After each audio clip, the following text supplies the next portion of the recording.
Le sujet que je vais traiter, c'est l'herbe est-elle vraiment plus verte ailleurs? Cher public, chers jurés, aujourd'hui nous allons penser aux sciences végétales et humaines.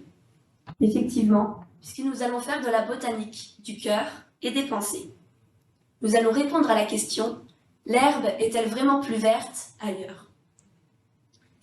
Sujet sociétal ou végétal, je ne sais pas, mais qui a la faculté de frustrer une grande partie de la population mondiale et 2 fois plus les jardiniers.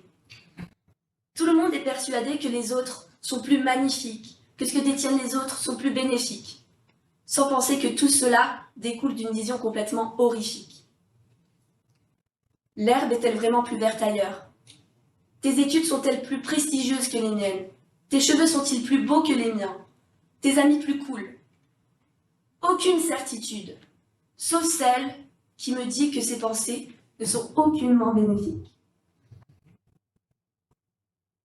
Je te vois te questionner et te demander si ta relation amoureuse est aussi vibrante que celle de ta meilleure amie. Je te rassure, certes, celle-ci est passionnée, mais tu ne sais pas à quel point elle dépend aussi de cette relation. Ou encore toi, qui penses que ton frère a tout pour lui en étant sociable, alors que celui-ci n'a qu'un seul désir, c'est d'être aussi talentueux que toi en musique. Comme dirait Aya Nakamura, chacun est envié pendant qu'il est lui-même envieux. Non, je rigole, c'est un auteur du XVIIe siècle qui a écrit ça.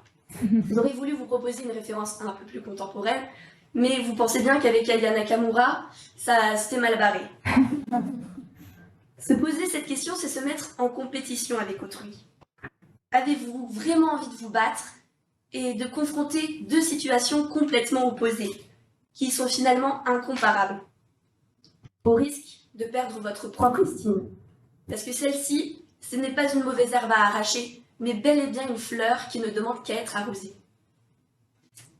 Le cerveau humain est créé pour ne penser qu'au négatif, sans penser à tous les éléments positifs qui peuvent rendre meilleure notre vie, nous rendre heureux.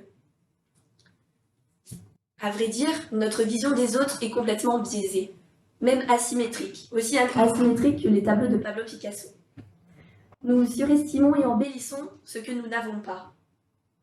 L'herbe, pour nous, sera toujours plus verte ailleurs, dans tous les cas. Mais réalistement, ce n'est pas le cas. Méfiez-vous des réseaux. Les gens cachent bien leurs failles. Certes, les filtres peuvent être utilisés sur des photos, mais pensez que ces personnes-là ne peuvent utiliser de filtres sur leur vie. Tout le monde a des problèmes et ses insécurités. Les mauvaises herbes existent toujours dans chaque jardin, sauf que dans certains jardins, elles sont mieux cachées.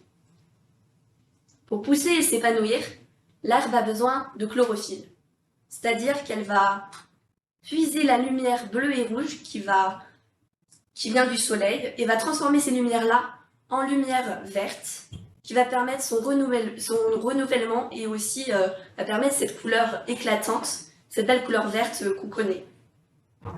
Je vous propose de réfléchir à ce mécanisme très particulier.